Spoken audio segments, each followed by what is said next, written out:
ಇನ್ನು ಕರ್ನಾಟಕ ರಕ್ಷಣಾ ವೇದಿಕೆ ಟಿಎನ್ ನಾರಾಯಣಗೌಡ ಬಣದ ವತಿಯಿಂದ ನಗರದ ಖಾಸಗಿ ಹೋಟೆಲ್ನಲ್ಲಿ ಪದಾಧಿಕಾರಿಗಳ ಸಭೆ ನಡೆಯಿತು. ವೇದಿಕೆಯ ಕಲಬುರಗಿ ಜಿಲ್ಲಾಧ್ಯಕ್ಷ ಆನಂದ್ ದೊಡ್ಡಮನಿಯವರ ನೇತೃತ್ವದಲ್ಲಿ ನಡೆದ ಈ ಸಭೆಯಲ್ಲಿ ಜನಪರ ಹೋರಾಟಗಳ ಕುರಿತು ಚರ್ಚೆ ಮಾಡಲಾಯಿತು. ಇದೇ ವೇಳೆ ಖಾಲಿದ್ದ ತಾಲೂಕು ಮಟ್ಟದ ಪದಾಧಿಕಾರಿಗಳ ಆಯ್ಕೆ ಪ್ರಕ್ರಿಯೆಯನ್ನು ನಡೆಸಲಾಯಿತು. ಇನ್ನು ಸಭೆಯ ನಂತರ ಮಾತನಾಡಿದ ಜಿಲ್ಲಾಧ್ಯಕ್ಷ ಆನಂದ್ ದೊಡ್ಡಮನಿ, ಕಲಬುರಗಿಯಲ್ಲಿ ಕನ್ನಡ ನಿರ್ಲಕ್ಷ್ಯ ಮಾಡಲಾಗ್ತಾ ಇದೆ, ನಾಮಫಲಕಗಳಲ್ಲಿ ಕಡ್ಡಾಯವಾಗಿ ಕನ್ನಡ ಬಳಕೆ ಆಗ್ತಾ ಇಲ್ಲ. ಈ ಬಗ್ಗೆ ಮಹಾನಗರ ಪಾಲಿಕೆ ಆಯುಕ್ತರು ಹಾಗೂ ಜಿಲ್ಲಾಡಳಿತಕ್ಕೆ ಹಲವು ಬಾರಿ ಮನವಿ ಮಾಡಿದರೂ ಕೂಡ ಪ್ರಯೋಜನವಾಗಿಲ್ಲ. ಸೂಕ್ತ ಕ್ರಮ ಕೈಗೊಳ್ಳದಿದ್ರೆ ಕನ್ನಡ ಹಿತಾಸಕ್ತಿಗಾಗಿ ಕ್ರಾಂತಿಕಾರಿ ಹೋರಾಟಕ್ಕೆ ಇಳಿಯುವುದಾಗಿ ಅವರು ಎಚ್ಚರಿಕೆಯನ್ನು ನೀಡಿದ್ದಾರೆ. ಸಿರಿಗನ್ನಡಂ ಗೆಲ್ಗೆ, ಸಿರಿಗನ್ನಡಂ ಬಾಳ್ಗೆ, ಕನ್ನಡವೇ ಜಾತಿ, ಕನ್ನಡವೇ ಧರ್ಮ, ಕನ್ನಡವೇ ದೇವರೆಂದು ತ್ರಿಮಂತ್ರಗಳನ್ನು ಇಟ್ಟುಕೊಂಡು ಸತತವಾಗಿ 27 ವರ್ಷಗಳಿಂದ ನಡೆಸಿಕೊಂಡು ಬರತಕ್ಕಂತಹ ಕರ್ನಾಟಕ ರಕ್ಷಣಾ ವೇದಿಕೆ ಟಿ.ಎ. ನಾರಾಯಣಗೌಡರ ಸಾರಥ್ಯದಲ್ಲಿ ಇವತ್ತು ಕಲಬುರಗಿ ಜಿಲ್ಲೆಯಲ್ಲಿ ನಾವು ಒಂದು ಪ್ರತಿಷ್ಠಿತ ಹೋಟೆಲ್ನಲ್ಲಿ ಸಭೆಯನ್ನು ಕರೆಯಲಾಗಿದ್ವಿ. ಈ ಸಭೆಯ ಉದ್ದೇಶ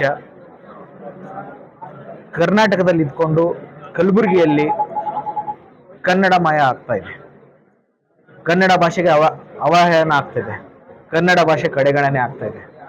ಈ ವಿಷಯವಾಗಿ ಸುಮಾರು ಸಲ ಮಹಾನಗರ ಪಾಲಿಕೆಗೆ ನಾವು ಮನವಿ ಕೊಟ್ಟಿದ್ದೀವಿ,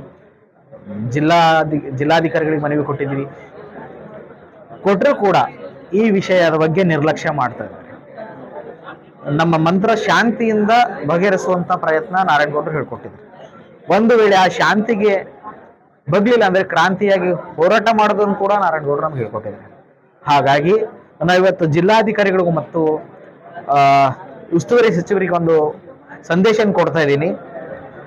ನಾಮಫಲಕ ಹೋರಾಟವಾಗಿ ಸುಮಾರು ಸಲ ಮನವಿಯನ್ನು ಕೊಟ್ಟಿದ್ದೀವಿ, ಆದರೂ ಕೂಡ ಮಹಾನಗರ ಪಾಲಿಕೆ ಯಾವುದೇ ರೀತಿಯ ಕ್ರಮ ಕೈಗೊಳ್ತಾ ಇಲ್ಲ. ಇವತ್ತು ನಾವು ಅವರಿಗೆ ನೇರವಾಗಿ ಒಂದು ಎಚ್ಚರಿಕೆಯನ್ನು ಕೊಡ್ತಾ ಇದ್ದೀವಿ. ಏನಪ್ಪಾ ಅಂದ್ರೆ, ಬಹಳಷ್ಟು ಇನ್ನು ಬಹುದಿನಗಳಲ್ಲಿ ನಾಮಫಲಕ ಹೋರಾಟದ ಬಗ್ಗೆ ಕ್ರಾಂತಿಯ ಹೋರಾಟವನ್ನು ಹಮ್ಮಿಕೊಳ್ತೀವಿ ಅಂತ ಹೇಳಿ ಎಚ್ಚರಿಕೆ ಕೊಡ್ತಾ ಇದ್ದೀವಿ. ಸರ್ಕಾರದ ಆದೇಶ ಇದೆ, ಯಾವುದೇ ಫಲಕಗಳಲ್ಲಿ 60% ಕನ್ನಡವನ್ನು ಬಳಸಬೇಕಂತ ಆದೇಶ ಇದ್ರೂ ಕೂಡ ಈ ಆದೇಶವನ್ನ ಗಾಳಿಗೆ ತೂರ್ಕೊಂಡು ಯಾವುದೇ ಮಳಿಗೆಗಳಾಗ್ಲಿ ಮಾಲ್ಗಳಲ್ಲಾಗ್ಲಿ ಎಲ್ಲೂ ಕೂಡ ಕನ್ನಡವನ್ನು ಬಳಸ್ತಾ ಇಲ್ಲ. ಅಷ್ಟೇ ಅಲ್ಲ, ಕೆಲವೊಂದು ಸರ್ಕಾರದ ಮತ್ತು ಶಾಸಕರ ಕಾರ್ಯಕ್ರಮಗಳಲ್ಲೂ ಕೂಡ ಕನ್ನಡಕ್ಕೆ ಕಡೆಗಣನೆ ಆಗ್ತಾ ಇದೆ. ಇದು ಎಚ್ಚರಿಕೆ ಕೊಡ್ತಾ ಇದ್ದೀವಿ. ಇನ್ನು ಸ್ವಲ್ಪ ದಿನಗಳಲ್ಲಿ ಬಹುದೊಡ್ಡವಾದ ಬೃಹತ್ ಮಟ್ಟವಾದ ಉಗ್ರ ರೂಪದ ಹೋರಾಟವನ್ನು ಮಾಡಿ ಕಲಬುರಗಿ ಜಿಲ್ಲೆಯಲ್ಲಿ ಇರತಕ್ಕಂತಹ ಎಲ್ಲಾ ಆಂಗ್ಲ ಭಾಷೆಗಳ ಕನ್ನಡವನ್ನು ಬಳಸದೇ ಇರತಕ್ಕಂತಹ ಭಾಷೆಗಳ ನಾಮಫಲಕಗಳನ್ನು ಒಡೆದು ಹಾಕ್ತೀವಿ ಅಂತ ಹೇಳಿ ಎಚ್ಚರಿಕೆಯನ್ನು ಕೊಡ್ತಾ ಇದ್ದೀನಿ. ಇದ್ರ ಬಗ್ಗೆ ತಾವು ಯಾವ ರೀತಿ ಕ್ರಮ ಕೊಂಡ್ರು ಕೂಡ ಕರವೇ ಕಾರ್ಯಕರ್ತರು ಹೆದರಲ್ಲ, ಬಗ್ಗಲ್ಲ, ಜಗ್ಗಲ್ಲ ಅನ್ನೋ ಎಚ್ಚರಿಕೆ ಕೊಡ್ತಾ ಇದ್ದೀನಿ.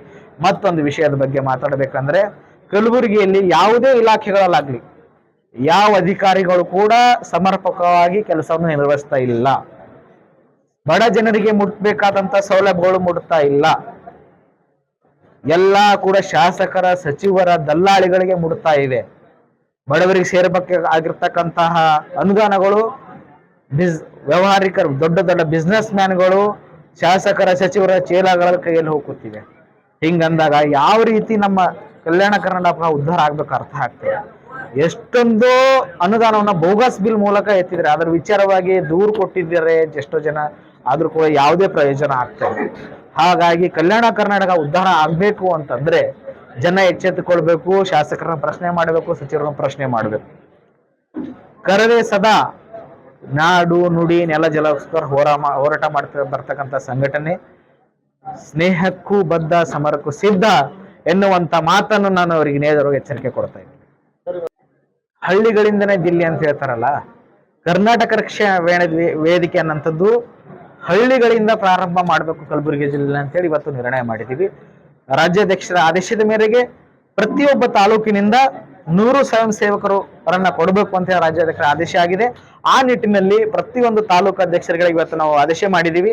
ತಮ್ಮ ತಮ್ಮ ತಾಲೂಕಿನಿಂದ ಸ್ವಯಂ ಕಾರ್ಯಕರ್ತರು, ಸ್ವಯಂ ಸೇವಕರು ಕರವೆಗೆ ಸೇರ್ಪಡೆ ಆಗ್ಬೇಕು. ಆ ಪಟ್ಟಿಯನ್ನ ಜಿಲ್ಲಾ ಅಧ್ಯಕ್ಷರಿಗೆ ಕೊಡ್ಬೇಕು ಅಂತ ಹೇಳಿ ಎಲ್ಲಾ ತಾಲೂಕು ಅಧ್ಯಕ್ಷ ಆದೇಶ ಮಾಡಿದೀವಿ. ಒಂದು ತಾಲೂಕಿನಿಂದ 100 ಜನ ಸ್ವಯಂ ಸೇವಕರು ಕೊಡ್ಬೇಕು. 11 ತಾಲೂಕು ಇದ್ರೆ 100 ಕಾರ್ಯಕರ್ತರಾಗ್ತಾರೆ. ಹಾಗಾಗಿ ಎಲ್ಲಾ ತಾಲೂಕು ಅಧ್ಯಕ್ಷರು 100 ಸ್ವಯಂ ಸೇವಕರ ಪಟ್ಟಿ ಕೊಡ್ಬೇಕು ಅಂತ ಹೇಳಿ ಆದೇಶ ಮಾಡಿ ಅದು ರಾಜ್ಯಾಧ್ಯಕ್ಷರ ಆದೇಶ ಏನಾಗುತ್ತೋ ಮುಂದೆ ಅನ್ನೋದ್ರ ಮೂಲಕ ನಾವು ಹೋರಾಟ ಮಾಡ್ತೀವಿ, ನಿರ್ಧಾರ ತೆಗೆದುಕೊಳ್ತೀವಿ.